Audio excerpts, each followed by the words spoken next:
In a carefully executed overnight operation, the Pilankata outpost and Umyam police station of the Bhoi district has resulted in the seizure of a substantial cache of arms, ammunition and illegal wildlife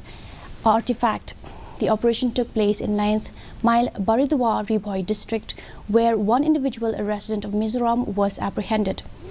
The seized items include 1,001 rounds of AK-47 rifles, 7 rounds of LMG 7.62 rifle, 14 rounds of INSAS 5.56 rifle, 30 rounds of 32 pistol, 3 empty cases, 1 tear gas grenade, 1 hand grenade, 1 INSAS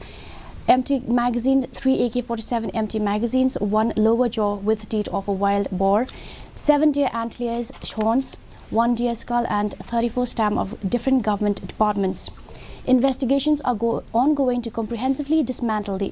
intricate network of crimes and criminals involved in these illicit activities.